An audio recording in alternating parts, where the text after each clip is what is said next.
Boa noite, galera do canal Andarilhos do Emaús. Estou fazendo mais um vídeo aqui.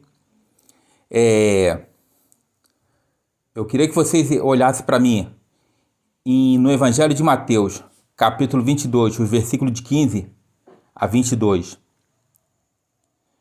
Então os fariseus foram reunir-se para tramar como apanhá-lo por alguma palavra. E lhe enviaram os seus discípulos, juntamente com os herodianos, para lhe disserem: Mestre, sabemos que és verdadeiro e que de fato ensinas o caminho de Deus. Não dá preferência a ninguém, pois não consideras um homem pelas aparências. Dize-nos, pois, que te parece? É lícito pagar imposto a César ou não? Jesus, porém, percebendo a sua malícia, disse: Hipócritas, por que me pondes à prova? Mostrai-me a moeda do imposto. Apresentaram-lhe um denário. Disse-lhe: De quem é esta imagem e a inscrição? Responderam: De César. Então lhe disse: Dai, pois, o que é de César a César, e o que é de Deus, dai de César a César, e o que é de Deus a Deus. Ao ouvir isso, ficaram surpresos e, deixando, foram embora. Essa passagem, ela fala sobre o tributo a César, um episódio que nós encontramos só nos 3 evangelhos sinóticos. Em Mateus, no capítulo 22, versículo de 15 a 22, em Lucas, no capítulo 20, versículo de 25 a 26, e em Marcos, no capítulo 12, no versículo de 13 a 17. Não encontramos no evangelho de João, só nos 3 evangelhos sinóticos. E nesse episódio vocês podem reparar que os fariseus, juntos com herodianos, eles foram tentar, com artimanha, fazer uma pergunta para que Jesus ficasse em xeque. Vale ressaltar que os fariseus eram um partido político de cunho religioso dentro do Sinédrio. E eles tinham por base a lei e a tradição. E os herodianos eram um partido sem cunho político, só de cunho, sem cunho religioso, só de cunho político, sem nenhuma motivação religiosa. Eles apoiavam as dinastias de Herodes e Antibas. Então, 2 grupos políticos foram tentar fazer uma armação contra Jesus. Falar sobre a questão do tributo na época do Império. O Império Romano, na época, ele tinha, se como qualquer império, ele conseguia manter o seu poder, e com o Império Romano não era diferente, as suas províncias, ele tinha a carga excessiva de tributo. Mas não é só a carga excessiva, a quantidade excessiva. Vale ressaltar que essa carga excessiva chegava a ponto de ter um efeito confiscatório. O que seria hoje o tributo de efeito confiscatório, que é proibido tanto na nossa Constituição como é proibido no Código Tributário Brasileiro? O efeito confiscatório é aquela carga tributária que chega a ponto de você não sobra nada para você, quase nada, você paga tudo em tributo. E o Império Romano ele tinha essa forma, e além dessa quantidade excessiva, a forma era cruel, que ele cobrava os impostos. Se você não tivesse, você tinha que pagar, seja até com um parente seu.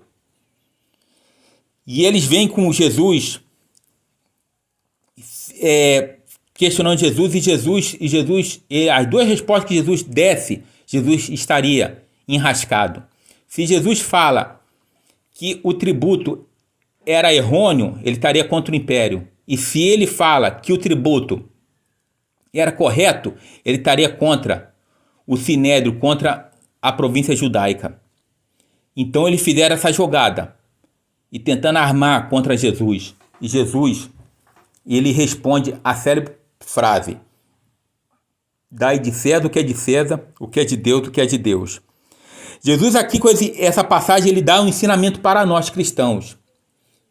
Um ensinamento que a sociedade moderna ela aprendeu mais tarde. E que Estado e religião não se misturam. Não há religião e Estado não se misturam.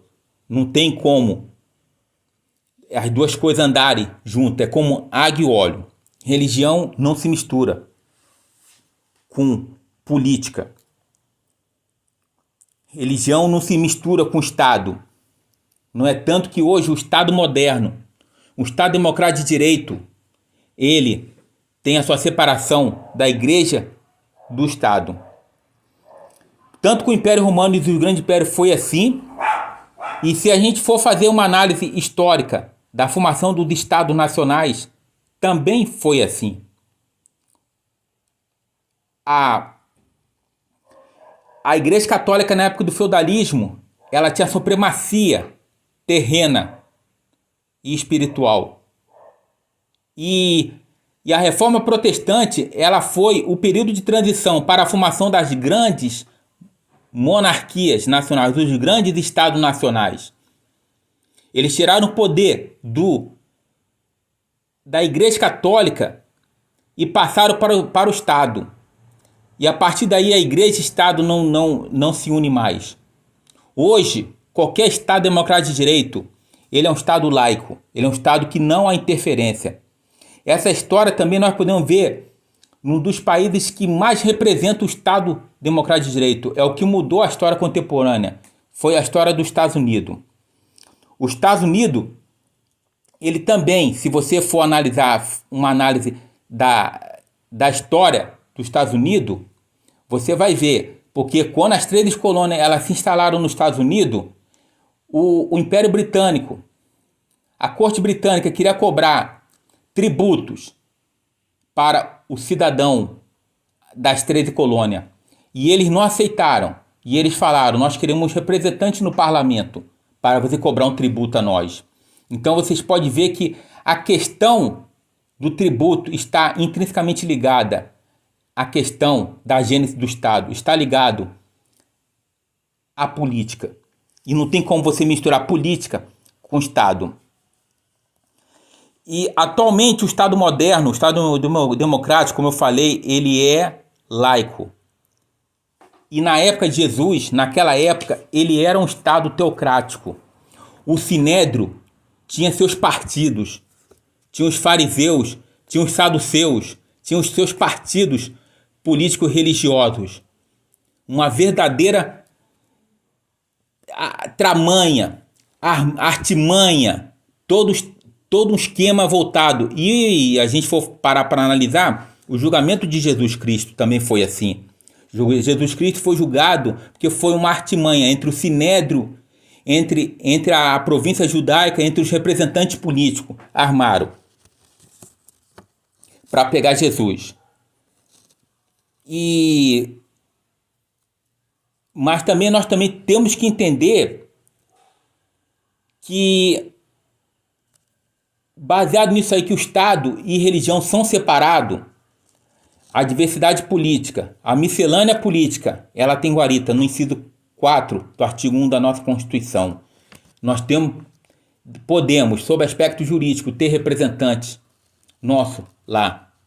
Hoje, na nossa realidade, as famosas bancadas evangélicas. Nós podemos. É legal. Tá lá. Pode ter.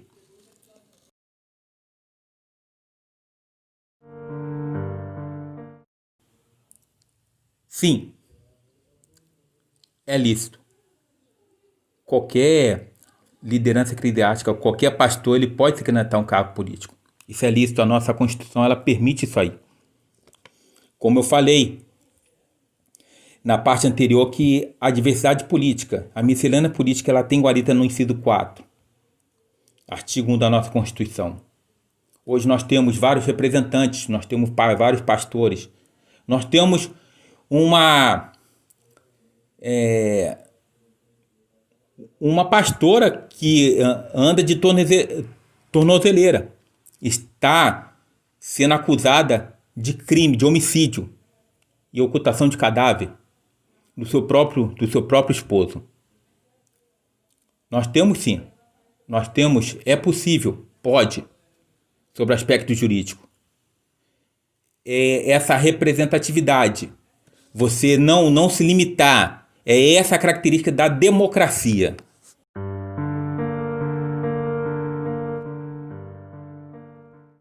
Não.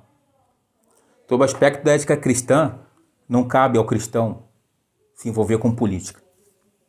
Não é lícito. Jesus nos ensinou isso. Está lá, nos seus evangelhos sinóticos. Está lá em Mateus 22, versículo 15 e versículo 22. Ele trata da questão do tributo nos 3 evangelhos sinóticos. Ele fala que religião e política não se misturam. Sobre a ética cristã, não cabe. Um líder eclesiástico, um pastor, se ele quiser se candidatar a político, ele tem que entregar seu cargo eclesiástico. Ou ele é um parlamentar, ou ele é um líder religioso. Não cabe isso aí. Não cabe. As escrituras nos ensinam isso aí.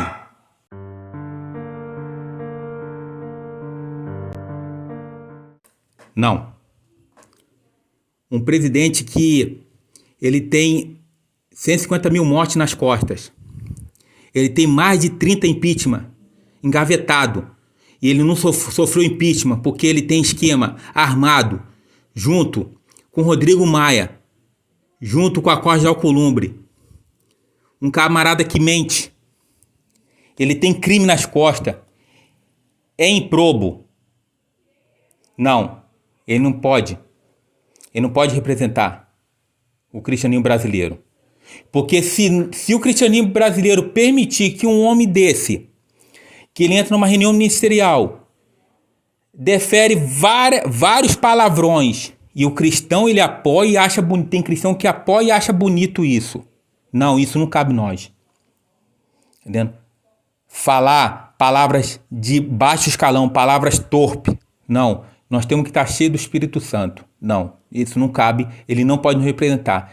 Se nós permitirmos que um homem desse represente o cristianismo brasileiro, nós estamos reduzindo o cristianismo brasileiro a nada. Não é uma pessoa séria como político, é um homem enfiado em artimanhas, tramas com sua família, escondendo crimes, fazendo jogo sujo da política. Não, ele não pode nos representar. Ele não pode representar o cristianismo brasileiro.